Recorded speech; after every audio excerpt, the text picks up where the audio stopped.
जब महाभारत युद्ध निश्चित हो चुका था तो श्री कृष्ण ने कर्ण को बता दिया कि तुम कुंती के ज्येष्ठ पुत्र हो और पांडवों के ज्येष्ठ भ्राता हो। श्री कृष्ण कहने लगे कि तुमको पांडवों की ओर से युद्ध करना चाहिए, दुर्योधन की तरफ से युद्ध नहीं लड़ना। कर्ण ने श्री कृष्ण को दुर्योधन की ओर से ही लड़ने का अपना निश्चय बता दिया। कर्ण अपने पक्ष को उचित ठहराया और कहने लगा कि केवल दुर्योधन ने ही उसका साथ दिया था। कर्ण ने श्री कृष्ण से प्रश्न किए, शुरू से ही परिस्थितियां मेरे विरुद्ध है। मेरी माँ ने मुझे जन्म लेते ही छोड़ दिया, अवैध संतान होने में मेरा क्या कसूर क्या था? गुरु द्रोणाचार्य ने मुझे क्षत्रिय न होने के कारण मुझे युद्ध शिक्षा देने से इनकार कर दिया, इसमें मेरा क्या कसूर था?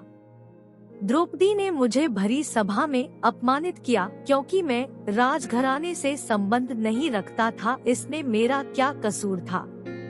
एक गाय को अनजाने में मेरा बाण लग गया तो उसके स्वामी ने मुझे श्राप दे दिया, इसमें मेरा क्या दोष था? मेरे गुरु परशुराम ने मुझे युद्ध की शिक्षा तो दी, लेकिन जब उन्हें लगा कि मैं ब्राह्मण नहीं क्षत्रिय हूँ तो उन्होंने मुझे श्राप दे दिया कि जिस समय तुमको इस विद्या की सबसे ज्यादा जरूर होगी तुम इस विद्या को भूल जाओगे। इसमें मेरा क्या कसूर है? केवल दुर्योधन ने मेरा सहयोग किया, तो अगर मैं इस युद्ध में दुर्योधन की ओर से लड़ता हूँ तो उसमें क्या गलत है?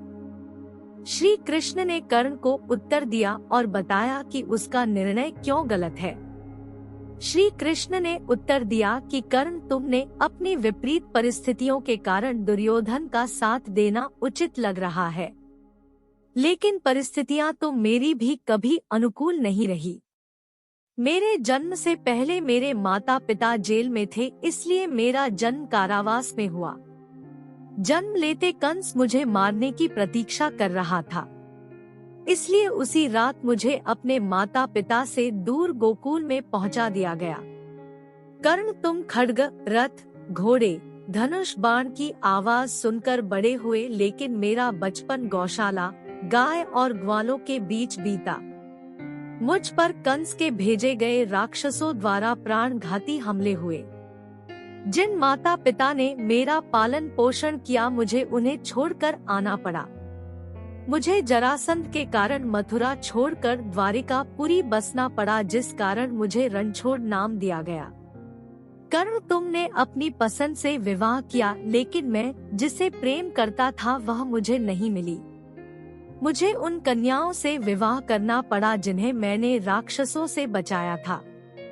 अगर तुम दुर्योधन की ओर से युद्ध जीतते हो तो तुमको इसका श्रेय प्राप्त होगा, लेकिन धर्मराज अगर युद्ध जीतते हैं तो मुझे क्या प्राप्त होगा? मुझे केवल युद्ध के लिए दोषी ठहराया जाएगा। श्री कृष्ण कर्ण से कहने लगे कि चुनौतियां हर व्यक्ति के जीवन में आती है।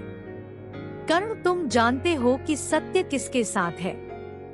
बहुत बार होता है कि हमें वह सब कुछ नहीं मिलता जिसके हम हकदार होते हैं, लेकिन इसका अर्थ यह बिल्कुल नहीं है कि हम उन विपरीत परिस्थितियों के कारण अधर्म के मार्ग पर चल पड़े। श्री कृष्ण और कर्ण का संवाद में श्री कृष्ण ने यह शिक्षा दी है कि प्रतिकूल परिस्थितियों में भी हमें गलत रास्ते पर नहीं चलना चाहिए। श्री कृष्ण से भी जीवन में कुछ ना कुछ छूटता रहा, लेकिन फिर भी उनकी मुस्कान हमें जीवन में सही मार्ग पर चलने की प्रेरणा देती है।